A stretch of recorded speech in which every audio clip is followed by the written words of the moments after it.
A psychologist from Harvard Medical School meets a social work professor from the University of Southern California's School of Social Work.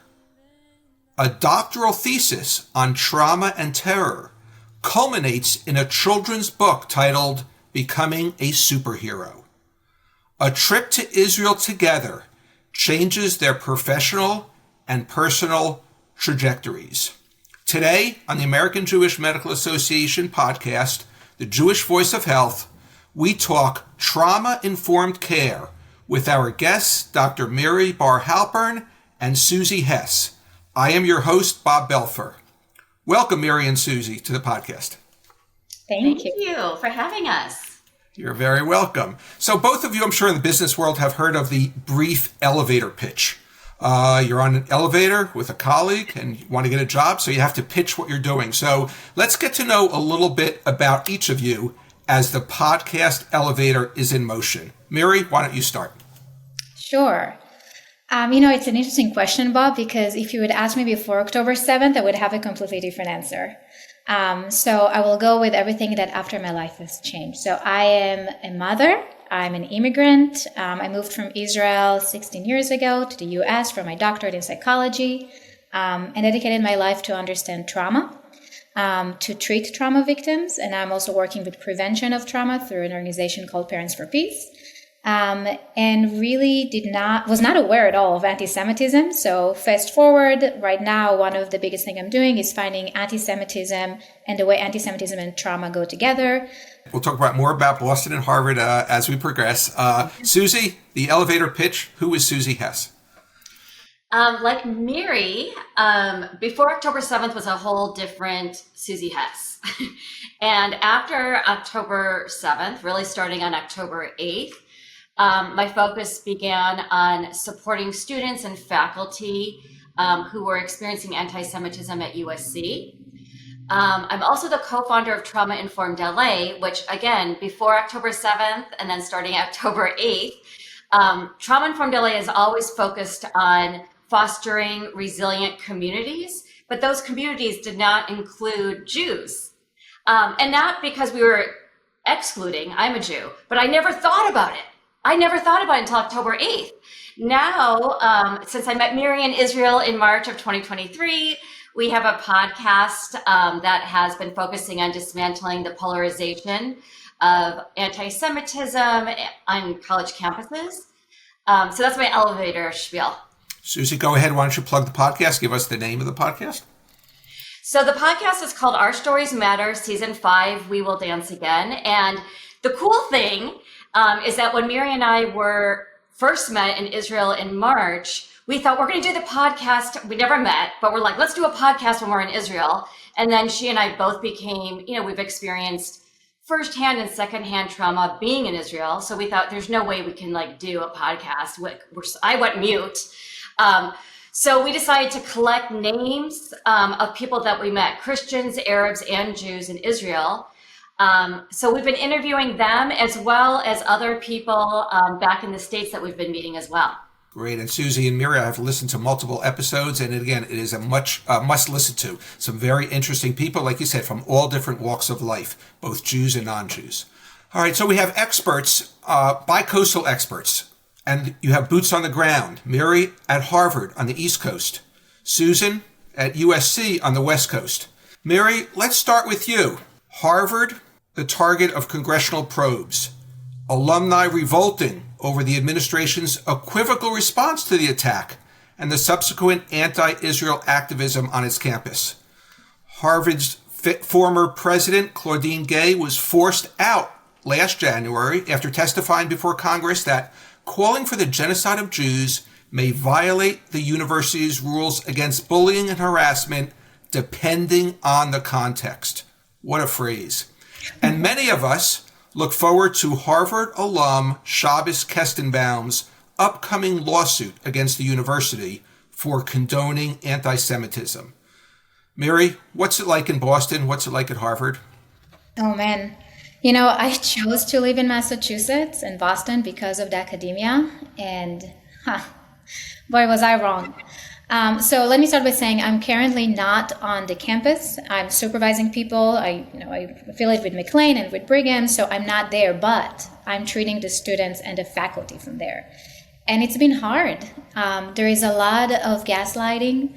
There is a lot of criticizing. There is this concept that I've been trying to talk about in multiple places, traumatic invalidation. And I think what the Jewish community after October 7th has been feeling is traumatic invalidation, which is the idea that was coined by Marsha Linehan and Melanie Harnaid and was tested about a lot of other marginalized groups, but not on Jewish people. And there are different criteria, and we meet each one of them. And it's really the concept when someone, a group, community, people that you care about or authority figures are telling you that your experience and your emotions, they're not accurate. And it's coming as blaming, it's criticizing, unequal treatment, and there's a lot of different ways of doing it. And that's what the students and the faculty have been experiencing. So the messages for these communities, you don't matter. Your feelings don't matter. In fact, you're wrong and you're the cause of the problem. And what I'm seeing on my end is the mental toll of that. People are feeling distressed. They have no community to trust. They lost friendships. Some of them don't want to go to school anymore. I have a student who just refuses to go on campus. It's been bad, and there's not a lot of response. And the community, the mental health community, unfortunately, is not rising up enough to support staff and to support the students. Mary, have you seen that type of trauma before October 7th in any group of people? I mean, it's sort of a niche type of trauma. Obviously it's been studied, reported, but is there any other example, any precedent for this? Of course, it's been studied on a lot of other marginalized groups, and we see it a lot with trauma survivors in general, when the environment is not validating their experience, and that by itself can lead to post-traumatic stress syndrome all the way, right? So it's been tested with LGBTQ, and it's been tested with under racism, for example. Melanie Harnaid did a ton of research on that, not on Jewish people. And that's exactly what I'm studying right now, is to prove from all the case studies that we have, all those examples, that this is actually happening to us right now. We're seeing it everywhere. And the interesting piece is when you start talking about it with different individuals that experience that, their reaction is, oh, I'm not crazy. There's a name for that. It's real. And that by itself is a very validating experience and very regulating experience. And Mary, I think you're being a little bit humble. I think I've read a lot of the work you're doing with these Jewish students and even faculty is pro bono work. Yeah, so basically after, I don't know if it was a smart idea or not, but on October 7th, out of stress, I guess, I posted my personal phone number on a Facebook group for Israelis, and I just said, if anybody needs help, give me a call. And got a lot of phone calls, and then realized it's too much for one person, and I was able to gather a group of amazing clinicians that are doing all of this for free, providing one-on-one support and groups and webinars and whatever is needed. Amazing work. Susie, let's go to the West Coast. University of Southern California. Now, I read, Susie, you actually have been a big DEI proponent. Let me talk about a study I just read about this morning. Looked at anti-Semitism in American healthcare. Less than 2% of healthcare institutions' anti-bias training included content on anti-Semitism. Susie, why is DEI and anti-bias training still in existence? Convince me and our listeners why we should expand education in our anti-bias training versus eliminating this training altogether. It doesn't include the biggest growing form of hatred, anti-Semitism. Thank you so much for asking. Yes, it has been a huge journey. So I'll give a little bit of background. I've been part of ADEI, Anti-Racism, Diversity, Equity, Inclusion. Okay, I was the one who was the first faculty at USC Suzanne Dork Peck School of Social Work to include anti-racism within the curriculum of my classes. Okay, no pushback was happening in terms of like the reasons. It was more of like logistics, but not the reasons. Like the reasons made sense. Then October 7th happened. So on October 8th, I'm like, oh my God, we have not been including anti-Semitism. And it's not part of any discussion. So I was told that I was being too strong about anti-Semitism. So Miri knows all this because at that time, Miri and I were developing more of like, wait, the dissonance of what's happening on college campuses versus what we saw in Israel. So I was told I was too strong. So as a Jewish woman, you can't tell a Jewish woman she's too strong. And then just because there's that focus of oppressed and oppressor, and there is no nuance. Jews are not considered white by white supremacists, and we're considered too white for the BIPOC communities and DEI communities. So we sort of are like lost, and there's not that nuance within DEI. A colleague and I, Dr. Yehuda Price, he's a former student, and he was born to a Muslim mother, Black, formerly incarcerated for 16 and a half years. He and I just co-authored an article about this, about what can we replace DEI with, because it doesn't seem like we're being welcomed, because we've been advocating like to include us in what already exists, but because there's so much pushback, colleagues have gone silent, as I'm advocating, as well as, saying that I'm too strong, I'm too loud. And again, as a Jew, you can't tell us we're too loud when we're experiencing the number one experience of hate crimes per capita in this country. So I think there's not room for us to be in DEI, according to people who are running DEI, unfortunately, because I would love to be part of it. And where are we today as far as including anti-Semitism in DEI curriculum at USC? Any movement, any progress? Okay, so let me start with strength-based. So the strength-based focus is that I started a Jewish faculty group. So we call ourselves the Jewish Life Committee. I also started a Jewish student affinity group with another colleague. Okay, we advocated, and it was approved, but the reasons that we had to advocate, that's a whole other ballgame, to have Dr. Robert Williams, who is the executive director of USC Shoah Foundation, speak to faculty, speak to students. It was powerful. It was beautiful. I mean, it's given me hope. I mean, yes, it's frustrating that I have to advocate just for someone to come in and speak. There was a lot of pushback, is that if we're going to speak about this, we should speak about that. And I'm like, I think there's many spaces to speak about other groups. Why can't we be a standalone? So that was my strength versus like, why are we even having to advocate? Right. Let's stick with you, Susie. By the way, my wife is a social worker.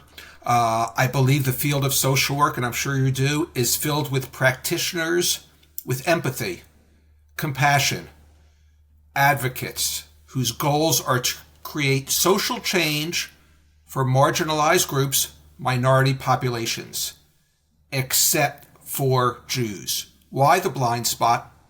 Yes. One, that's amazing that your wife's a social worker. So obviously you get us. I think the blind spot really goes back. And by the way, I drank the Kool-Aid before October 7th. So I wasn't really including myself in these discussions. I advocated always for folks that were not me. So I think the disconnect is really within the philosophy of DEI, that it's focused on your skin color. It's a social, racial construct. And yes, I understand what happened in this country, of course. And that we are nuanced, because the majority of American Jews are Ashkenazi, which means that we have white skin. I do not consider myself white. I say I am a Jew with white skin. And because I have white skin, I am connected to colonizers, to oppressors. So why do we need to be advocated for? So I think that's the disconnect with DEI, to be honest. Can I jump for a second, Bob? Sure, Mary. It's really interesting because, so I recently joined a fabulous nonprofit. It's called Parents for Peace. And I'm the director of trauma services and training. And Parents for Peace is fighting radicalization and extremism around the US and Canada. And what I've learned from them is that concept of DI, which by the way, we don't have it in Israel. This was all new to me when I moved here, and someone during grad school told me, "You're white." I was like, "Oh, I'm Middle Eastern. It's not exactly that." That concept of DI that Susie described, that your oppressor, black and white, like very concrete, rigid way of thinking, is actually making people more vulnerable to then extremism and to be radicalized. And especially when it's starting in K to 12, because that's where we trace it to, K to 12. And when you're an adolescent and you're already in a very vulnerable state and your brain is still developing, when you're not being taught to think in a more flexible way, and you're coming from those type of construct, if you're under the wrong person, you're more vulnerable to then be radicalized. And I think what we're seeing on college campus today is the result of that. Absolutely, absolutely. Let's talk about both of your niches, trauma-informed care. Miri, how do you define that? Oh, trauma-informed care. The best way that I will think of defining it is seeing everybody, understanding that everyone has a story, and making sure that everybody, including Jewish people, feels safe in their environment. And how to make it happen, that's the being informed from the person in the organization that greets you to the door all the way to the top of the organization. That's what makes someone or organization informed, being able to recognize that people have a story and they might have trauma. Okay, and before October 7th, Miri, give us some of the types of patients and the types of trauma that you were dealing with in your practice. So my training, my dissertation was about trauma of war and terrorism. That's what led to my book, Becoming a Superhero, after I realized that I was growing up during the Second Intifada, and only when I moved here, I realized, this was not normal. I have some trauma symptoms.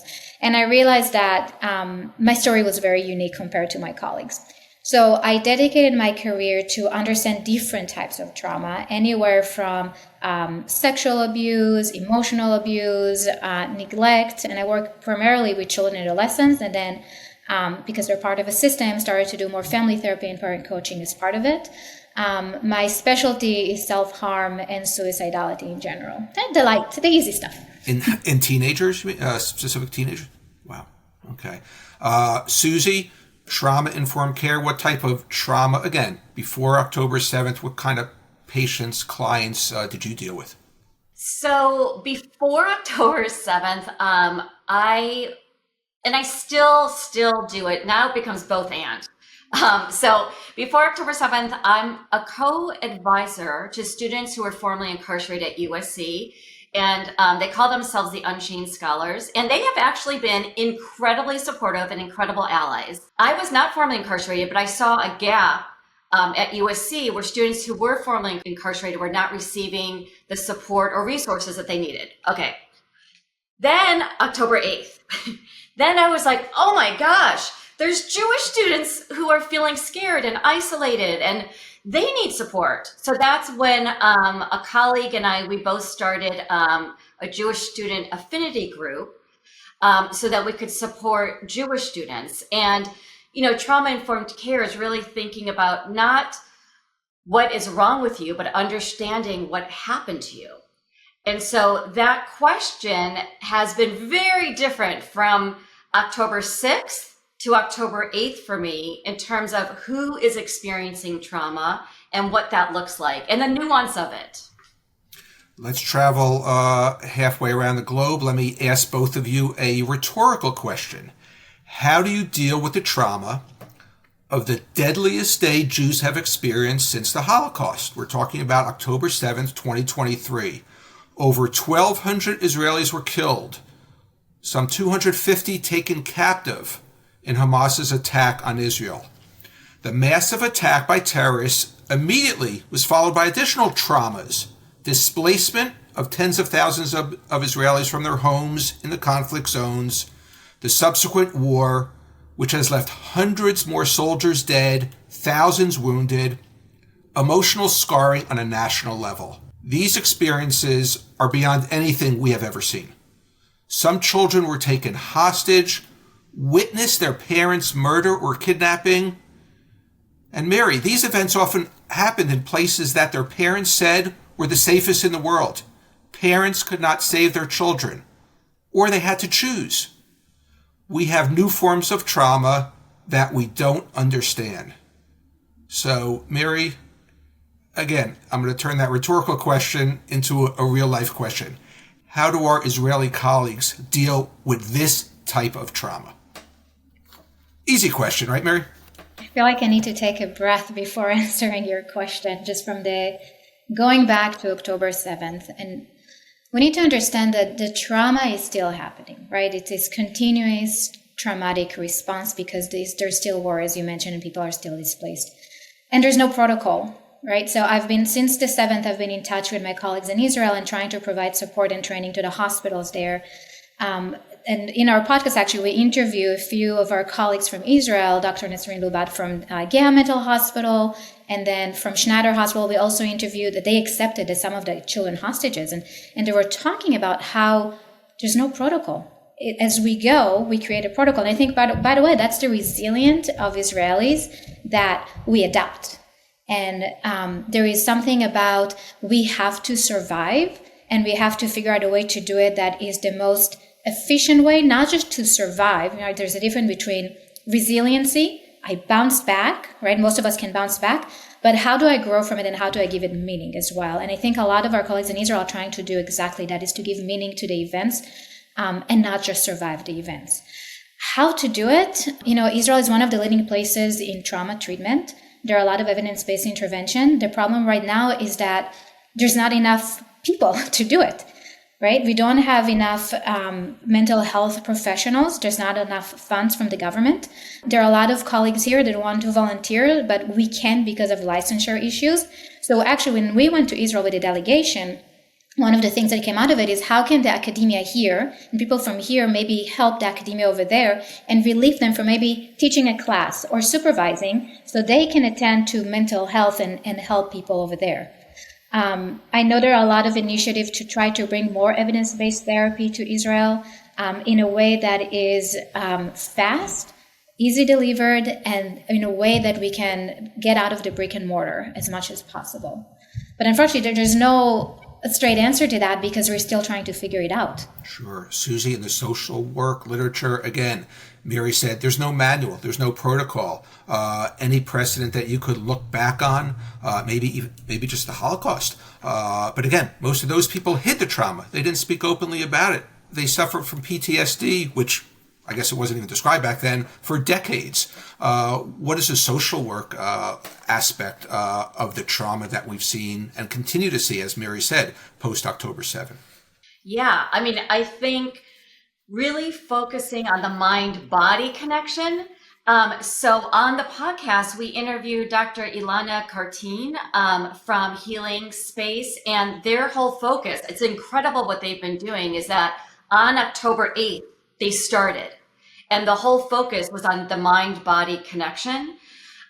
So one, I think we have so much research on how that is so critical now that we didn't have during like the Holocaust, for example. The other thing is that storytelling, which is part of what you're doing on your podcast, what we're doing on the podcast, is that stories matter. And Miri and I were hoping that by having people talk who are Arab, who are Christian, who are Jewish, that can create more humanity so that we're not seeing the rage and the anger just because you are who you are. And social work, in terms of social justice, I think that is a huge piece of advocating for civic engagement. And the encampments, which was a whole other thing where people are talking about, oh, they were peaceful. Where blocking people is not peaceful. I believe in protests. I've protested. I believe in all of that. And they have to be safe. And today's episode dropped a student from UCLA, a 19-year-old student from UCLA, LCSW-IL, who is a major advocate at UCLA, super brave and courageous. I never would have done that at 19. You know, doing it now and coming out is a big deal. So I think advocating is huge in social work. I think we're just not, people are challenged to understand the importance of safe protests, of nonviolent, compassionate protests. And that would be the social justice piece that I think is missing right now with the encampments. Absolutely. Miri? Oh, yeah, that's true. Another thing that's in Israel, and I wish that we had more of here, is similar to Healing Space Respond, which is beautiful. There are a few other resilience farm and resilience spaces in Israel, which is amazing, right? There's Danny's Farm. So remember, we went over there. So Danny's Farm is one of them. And the idea is, how do I bring therapy to the community? Which I think goes to what you're saying, Susie, also, how do I break stigma and shame around it? And I think if it's on a community level, people are also more inclined maybe to get the help. Schools, for example, how can you make school more trauma-informed and deliver intervention? And because Israel is a startup nation, a lot of people are working exactly on that. How do I create interventions that can be disseminated everywhere in Israel and hopefully around the world afterwards? Miri, you talk about a stigma here in the United States, mental health, but in Israel, where pretty much everyone has been affected, is there still that stigma, or they're sort of people are looking for help and accepting of that? It's an interesting question because, as I mentioned before, Israelis have this idea of we're going to survive. And not only we're going to survive, right? Like you're going to see us in the street and the restaurants are going to be open. Remember, we were in Israel and Susie was shocked that all the bars are open and the restaurants are open. And I was trying to explain that's part of being an Israeli. The experience is you will not let them win and break our spirit. But that by itself has a lot of gravity and can cause some invalidation, because if I'm actually struggling, but the environment is not showing me that it's okay to struggle, that can lead to some shame and that can lead to some stress and symptoms. So I think it really depends on the community you're in. Even within Israel, it's a very diverse community, right? It's not, everybody are not the same, just like not, a lot of people think everyone in Israel are white. We're actually not. There is a lot of changes and a lot of diversity between religious and non-religious, and Ashkenaz versus Moroccan, and where you live in Israel has an effect as well. So to your question, I think there is still some stigma, but not as much. I see. In physical health, when we have a plan of therapy, it's a week of antibiotics, it's 4 weeks of physical therapy. Let me ask you, Susie, when you're consulting someone, trauma-informed care, someone who lived through, whether it's a child, an adult, and you could give the scenario, how long is it going to take for them to recover? Will they recover? Will they ever recover? Such a great question. I mean, I think there's a lot of factors. One is the protective factors of, do they have safe relationships? Do they have access to resources? Also, I think it's sort of like grief, talking about grief meaning death, is that after 1 year, people stop asking the person, like, how are you? How's your heart? How are you? The same thing with trauma. And I hope we keep these conversations going, because just imagining, we had one of our guests on the podcast, Natalie, who escaped from Nova. And, she talks about dancing again, physically dancing again, but her mind is still there. And so really having those conversations and recognizing it never goes away. I think it takes a different form and we learn how to coexist with it. And I think that's where the mind-body connection comes in, of recognizing who is safe for my nervous system and who is not. I see. Miri, trauma-informed care. Again, I am not an expert. You guys are the experts. Let me ask you a question, though. Is trauma-informed care impacted by how or what, let's say, the government or other bodies respond to those that committed the trauma? So an example, if a child has been raped, and the person who did the rape suspect has been convicted, jailed, or a gunman shoots at someone and now the gunman is jailed. Does the impact that government or the judicial system have on the perpetrators change the way trauma-informed care is delivered? I think so. I think it changes for the person, the victim, right? So if I see that the government or the people in authority are taking actions and punishing the perpetrator, then it's validating my experience that it's not my fault. I did not do anything wrong. But if what's happening right now around the world, and specifically in the US, with all the events, think about the assassination of the CEO of the insurance company. People are cheering for the murder. This is a whole new reality. Just like on October 7th, people were cheering for Hamas. The message as the victims or the victims' family is that, it's us. We're at fault. We deserve that, which is obviously going to make the symptoms much worse. So I think absolutely. I think the way that we respond as a community, authorities, government, to the action is important, and not blaming the victim. Right. Susie, I know both you and Miri visited down south, the kibbutz's Nova Festival site, as did myself with my wife a few weeks ago. And we talked to people who lived on the kibbutzim. And let me give you just two polar responses we got.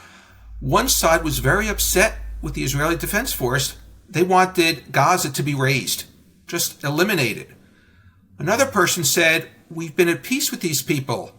We run on the same trails. We garden in the same area. Again, the land adjacent to the kibbutzes and Gaza. So again, getting two polar opposites as far as what we should do, that has to affect their own trauma and the trauma of their families, and more importantly, the Israeli people. Susan, your thoughts? Yes. So Miri had not arrived yet. So I was at the kibbutzim, knowing no one. Like we all, 30 people just like flew to the Middle East together, never meeting each other, from the various schools. So when we went to one, I will always remember what he said. So there was someone who lived at the kibbutzim, and he wants peace. His entire community was wiped out. And he kept saying, I still want peace. And that gave me chills because, fight, freeze, or flee. I still am going through all three of them, probably hourly. And I couldn't believe how, and obviously in the kibbutzim, there was so much connection to the people in Gaza. They were all like living together. They were coexisting. So that I'll never forget, that he wants peace. I couldn't believe that. And I understand when you said that there was someone, who's like, wipe Gaza. I get it, because when you're in fight, freeze, or flee, that's where you're going to go. And with time, my new thing is I am not sending emails until I wait at least 48 hours. So how can we regulate our nervous systems? But it makes sense to have both, I think.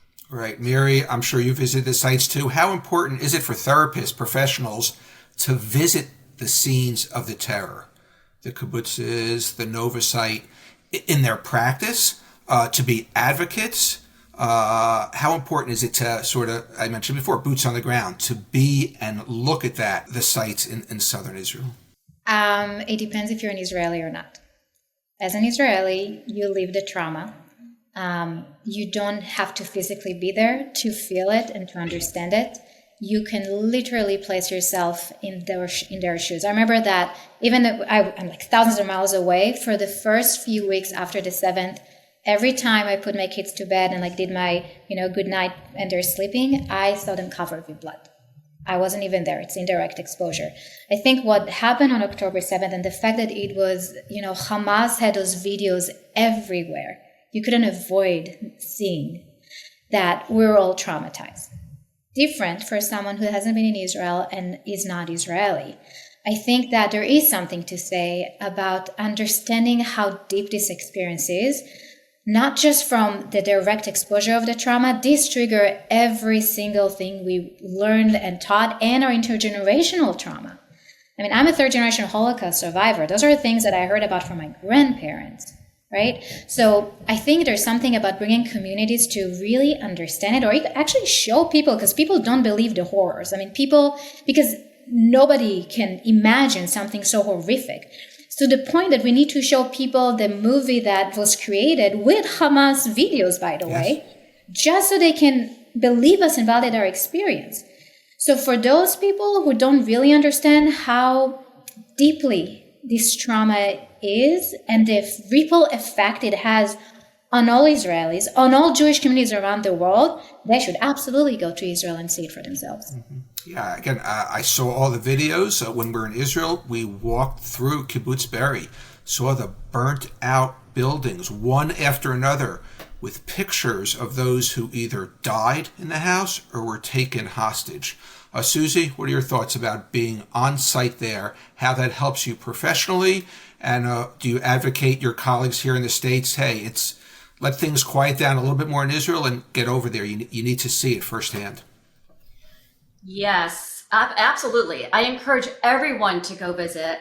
When I was there, and I've been talking about this, I lost sort of the ability to express what I was witnessing.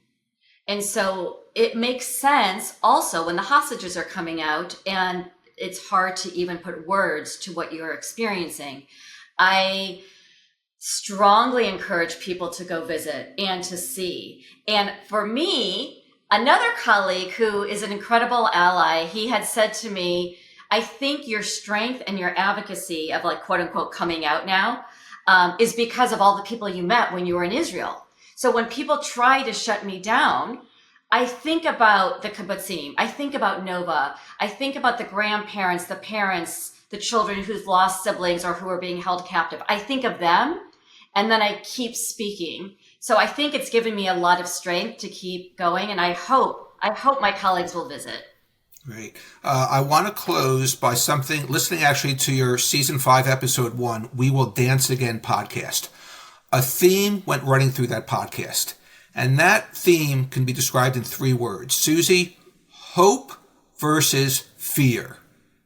Can you have both? Do you need one? Do you need the other? Tell us how you look at those 3 words. That's such a good question. I have both.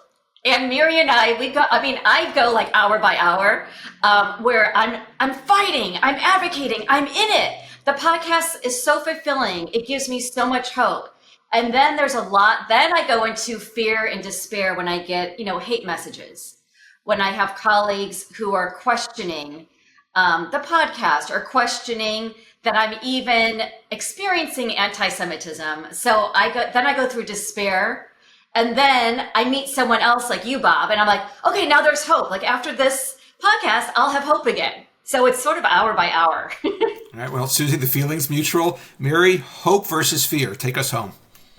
All emotion matters at the end of the day. Emotions tells us something about a situation. There's signals to tell us what's happening to us.